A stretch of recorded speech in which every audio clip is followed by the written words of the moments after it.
my stinger, used to make my eggs, eat easy over eggs in my cell. Had my stinger for my coffee pot. I had my flat iron. I mean, I had anything you could name. Ice trays. I used to bring big blocks of ice over, crunch them up, put all my pops in there. Same way I did with all my stores throughout the prison. I used to have a block of ice taken to every one that sold for me, crunch it up and keep them pops nice and cold inside the cellophane boxes. Then we put plastic on that to insulate it so couldn't nothing get out and it keeps cool in there longer. But I ain't never really had to stab nobody. I was always on, you gotta stab them, man, well, kill them. You stab them, they gonna come there and testify against you in front of the board. Oh yeah, he stabbed me. Like the guy that stabbed me on the yard. He stabbed me and he ran and locked up. Oh, what the hell?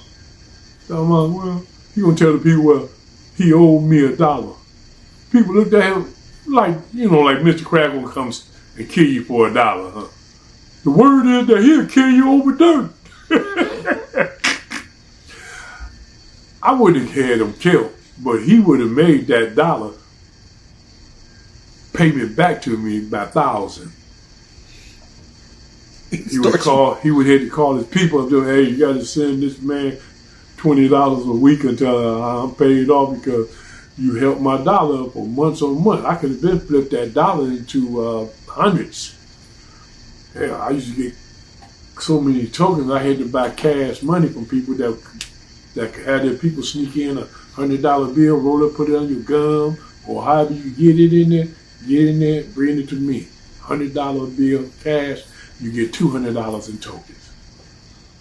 I had so many tokens, I used to tape some of them to my body and use it as a weapon. As a shield. So if somebody tried to stab me again, they won't be able to get through those tokens. They got body armor? They got yep, like a body armor. Most guys was using the phone book. I don't use no phone book. It's too bulky. The token was good enough. 3 times wrapped. People never knew. But yeah. I fought on many yards. I've been in many prisons inside the state. Jackson, Road Camp, Camp Waterloo, Ionia, Reformatory, MTU, Muskegon. Well, they sent me up north to the MIP, but they denied me because they took me up there in a basket.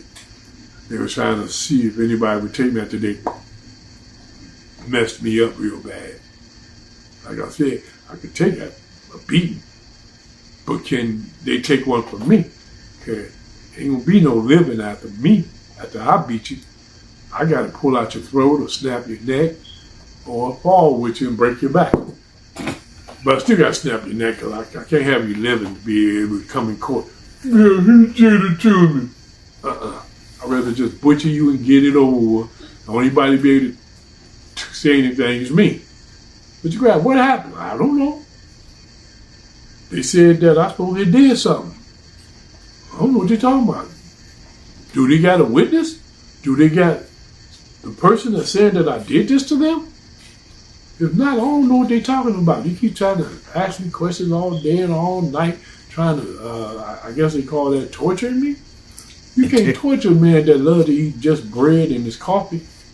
Well, you ain't gonna get nothing but some bread and coffee. Oh, thank you. I don't like to eat that junk y'all be cooking up and serving. It tastes like crap. But yeah, I've been to many different prisons. Just a lot of different stories I could tell on each and every one of them. The best one was Muskegon. Or was it MTU? I think it was Muskegon because I was determined the JC. And by being determined, I get to, have access to anything that I wish that we could get through JC. And I always had the popcorn machine. I could take it to any unit whenever I want. So when when somebody was working in a certain unit that I wanted to get with, I'd take it down there and I always took my boy with me so he could pop the popcorn while me and her go sneak off into one of the rooms and get busy. One day my boy tried to extort me. I'm like, hey man, when you gonna let me hit it? She ain't gonna give you none, nigga. This ain't no choo-choo train. You had to ask. If she say no mean no, fool. It ain't no gang bang time here. I don't play that crap. So I let him work with me a couple more times before I put him into, like the recreation room. So, man, you work the recreation room. Maybe you might be able to find somebody you could talk up on. But you ain't talking up on the women that I'm knocking on. I ain't going behind you. You know how hard it is to get these rubbers in here? Man, I ain't got nothing to waste. Ain't got nothing to give. But I was here in MC Burt's unit in Muskegon. That's when I met the girl up there, Annabelle. She used to come up and visit me. I met her through her brother. She was out there visiting her brother, and I was just out there with my cousin, I think it was, because I had him and her to come up to get the money I had. I had to get him money because I was having too much money on me. I couldn't find too many spots to hide them in, so I had them come up and get it. That's why they love coming up there to the prison system to visit me, because they know when they came up there, they was getting $4,000 or $5,000 I was giving to them just to him, man, just take it. They was enjoying that. My cousin know what I'm talking about. If you see this video, both y'all do. I would just give money to y'all. I had plenty. I couldn't spend it all, but I was trying to enjoy my life while I was in there. Had everything I wanted. Even when my cousin was in there with me for a while, nobody believed that he was my blood cousin. They kept on, well, no, this is what they call it. No, this is my blood cousin. That's why when that fool said he's going to do something to my cousin, I said, oh no, that ain't happening. As a matter of fact, that incident happened at Camp Waterloo, because my cousin was in the gym. They had made beds up over there. And the guy, I knew the guy. We wasn't friends or anything, but I knew this guy. And he was telling me about what he's going to do to my cousin. He didn't know that the boy that he talking about was my blood cousin. But I told him after, I said, man, that's my blood cousin. Man, he ripped me off. You mean he robbed you? I heard about that too. But everybody here getting ready to go home. So no. My cousin came down, he getting ready to go home, and they ain't gonna have nobody stopping that. Man, we don't want to no smoke with you. I said, I hope not.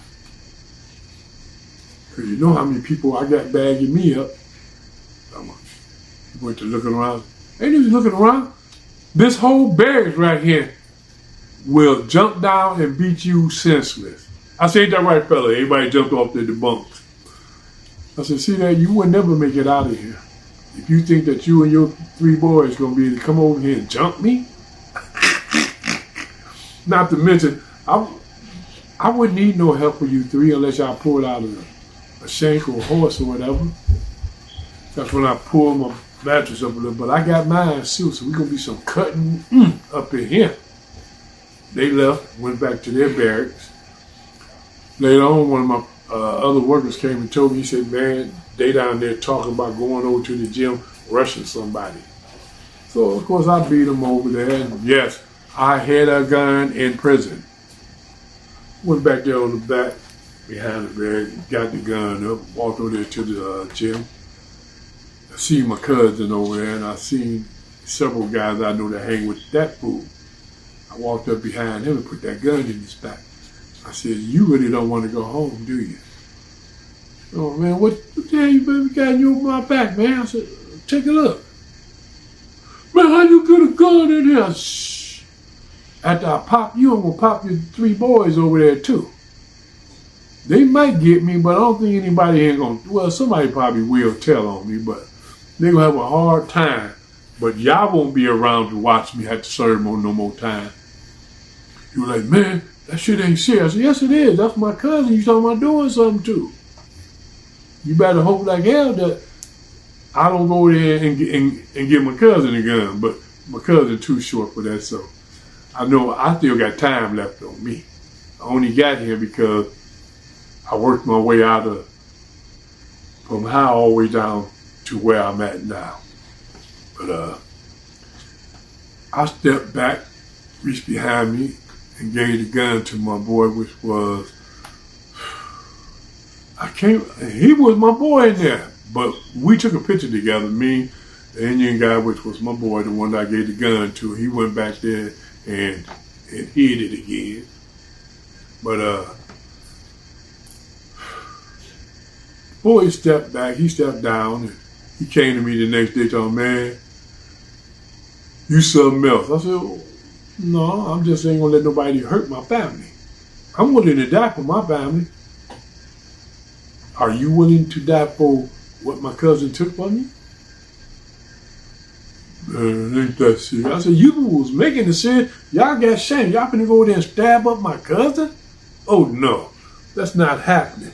Not long I got air in my body, breath in my body. So step up off my cousin, leave him alone. Of course, within that week, my cousin messed up. I don't know what he did, but they shot his butt back up north. So he had to get released from up there. From that point, I had stayed there several more months, and then they shipped me to parole camp. I was shocked. I'm like, what? They said, yeah, you did so good that you making it to parole camp. Like, oh man, that ain't got no fence, no nothing. It's just a building. Yeah, if I want to, I could walk away from that. But I never did. I waited and waited and waited, and they released me. But seemed like every building, every place I go to, the female was always willing to serve me. Most of them, was, they were tooting. Those that wasn't tooting was shooting. Those that wasn't shooting was always wanting to borrow money and get themselves in debt with me. But like I tell them, don't think just because you a guard that I can't touch you. I can reach out and touch you. Oh, and before anybody say anything, you might hear this little fan that's here, that's blowing. Don't go in my comment about that. You heard this noise. I think I'm talking loud enough for you not to hear it that good. But if you do hear it, well, pretend it's white noise. Well, go suck on a lollipop or something and just ignore it. That's the PC version. In other words, he told y'all to go eat a satchel of Richards. Go consume a satchel of Richards. Go eat a dick. I mean, no disrespect to none of my followers and viewers. But you haters, y'all can take it how you want to take it. Especially Village West Thuggo. Who's that? Some hate. No. What was it again? Village West Thuggo. I think that's his name. Okay, yeah. Village West Thuggo. You don't get, man. He individual that like the booty bandits, right? I don't know. I just call him Did he say something about the booty bandit? I don't know. He a cock holster. I ain't paying no attention. Oh, okay. Well, yeah. No, I just wanted to make sure that it was the same person I was thinking about. That gonna tell me that I need to go on something to speak with some guy that's a booty bandit. I never recognize or give a booty bandit any recognition on my podcast. If y'all giving him some on y'all or y'all speaking with him, what you want him to do? Ride your back? Put his stomach on your back? Because you know his stomach on your back, you know what's where else. So if you like being a person that like getting that, and you doing it on your own, or did he rape you? And you still following behind the fool. That's your power. But I would never give a call out to a rapist, a child molester, or a booty bandit. No one else should either. You gotta PC it up a little bit. You gotta call them enthusiastic connoisseurs of cock. That's what they are now. No, I think that's more for Diddy.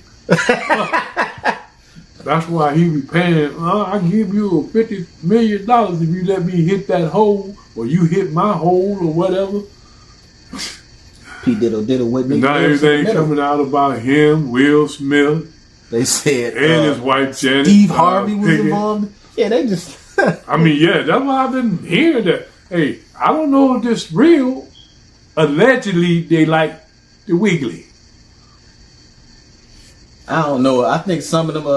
Some of them I know like child because it's child molesters because they get so much money they think that they got power to go do what they want in any country they want or state or bring people back. And if you've been at Diddy place, you have been recorded. His entire place is recorded. So anybody that mess with a child there, trust me, the FBI got it, the DEA got it. Somebody got film of that because they took all those boxes of film out of there. I mean, I can't wait till that hit the fan. We're going to find out who all those child molesters was going to, Diddy special parties. It might not. He might get the Epstein treatment. You know, because they well, Epstein, that's why they haven't put him in there yet. They don't want him to become an Epstein. But they did want Epstein to different. He died in there when he. Yeah, but they didn't charge him with none of the hard shit, and they didn't want to raid none of the compounds. So while he was in there for that little shit, they went and cleaned up everything else. And then once they had the evidence, you can get rid of him now. So if he just sitting there on some bullshit charges, then all of a sudden, because they've been in his houses, they got most of. Well, they got some of it. I don't know. Well, see, that's just it. It's a little different situation now. They want him to tell on these other people that he know. He ain't got to. They got he on may footage. get some. Oh no, but they still need someone to say, yeah, I set that camera up. I did this. I did that. Now he gonna get charged with something, but he just won't get as much time as the other people because he be able to sit there and tell, well, yeah, Will came over and he liked the boys too. His wife, his wife was kicking it with Tupac, but the reason why her and Tupac broke up was because Tupac and Puffy fell out because Puffy was hoping to hit Tupac. Tupac wasn't going for that crap. He told Biggie, and Biggie was like, man, you know, he said, okay, well, I'm going to tell everybody what Puffy is about. That's why Puffy put that hit out on him, really. It wasn't for no other purpose. He didn't want Tupac to tell his side of the story about him being a booty bandit or a freak like that. Allegedly, my buddy, he was. He still is. I ain't talking about him. I'm talking about the shit with Pac and Biggie. Well, that's why. And shit, Biggie was trying to leave Puffy or Diddy, whatever y'all call him. That's why Diddy had Biggie knocked off. Biggie was leaving. He was going to start his own. But best way to do that, Diddy said, well, I knock him off. I get possession of all his masters and everything, and I can still make money. But if he take all his stuff and leave, I'm basically half broke. And may go even broker because taking one of his top people that really was bringing in the money for Diddy. That's why I said he treated Miss Wallace bad. She's supposed to got all that. He just, he owed this and he owed that, and he's still coming up with crap that he had in his vault of Biggie doing, little, and should break down songs or sayings and so forth that he putting together, chopped together. He got his editor mixing it up. He's still making money off that man back. Had the man hit, he had Tupac hit because he didn't want Tupac to come out with the truth. And I believe allegedly that Jada Pickett knew about it. And she still know about it. I mean, they still kicking it with that fool. And they know that he was behind that. What's his name? The one that said that that his nephew pulled the trigger or whatever. Mickey D? Keefy D? Yeah, Keefy D. He telling what he could tell on the boy by how he got the money to him and all that. Now that he got the money to him, that's somebody ringing the bell. So don't come putting it in there. Oh, we hear the buzzer going off. That's just somebody ringing the bell. They're trying to get into the studio. Plus, that's also mean that my time is up. But please, people, donate. I want to come back and open up a little bit more about the Russia situation, but I can only tell you a little bit more on that situation. On how me and Ivan used to go into the lounges. And see, I'm not big on going to parties or lounges. Same way I was back here in the state. I wasn't big on going to party and lounges. I only went to that one because Maserati Rick wanted to go there so bad that we had to call all of the friends in. We all went with him. Because we didn't know who was there, who was going to pop up. Like Big Ed popped up.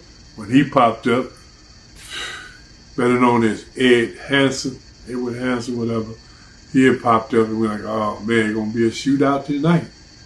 But instead, we wind up chasing him down Jefferson. When he hit Algonquin, he got away from us. He disappeared. But later on, we found out he pulled behind the house. But even the one time that we went down the street that Ed Hanson had a house on or whatever, and he thought the white van that was coming down the street was ours, but it wasn't. He shot the people. I mean, it just belonged to a white couple. I'm sorry that they got their van shot up. Ed just popped out, blasted. Then he went, oh, hey, that wasn't none of the friends or Maserati Rick, dum-dum. Maserati Rick went around and told everybody about the situation too back then. I was like, man, don't give up too much info on things, especially that involve me, man, because you might run your mouth and slip to say my name, like he did when he introduced me to that cop. Talking about, yeah, man, she on my payroll, this and that, man, and you know, like she's a good. I'm like, man, don't be introducing me to they not on mine. And I don't want them know who I am. That's why I don't like going out with you nowhere or doing anything with you. Because you always want to introduce me to people I don't care about. Because see, I never know when they might wind up on my list. If they wind up on my list, now they know what I look like. They're going to be making sure they keep an eye out. If you see that big black guy with the hoodie on, with the beard and dark glasses, that's the one they call the Grim Reaper.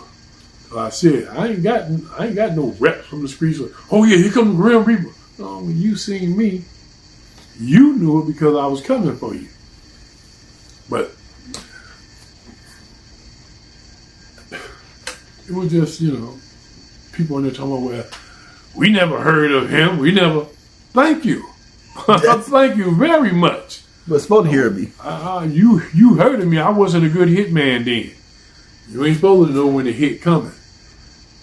Or who is coming after you. Nobody knew.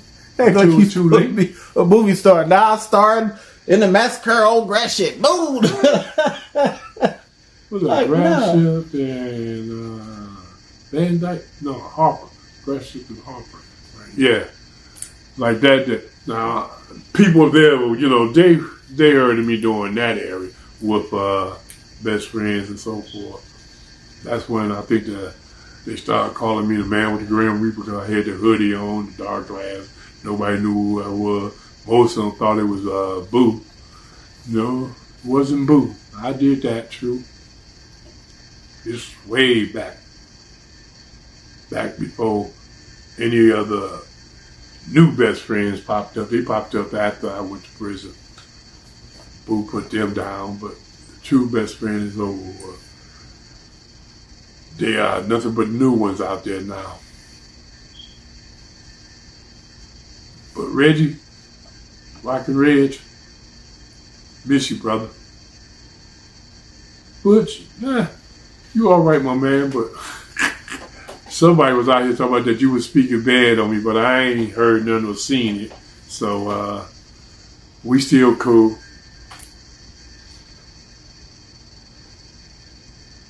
Well, I'm going to leave this at this, y'all. Make sure y'all donate. Peace and love to y'all. Even you haters. Except for Village West Thuggo. Yeah, Village West Thuggo. Up your.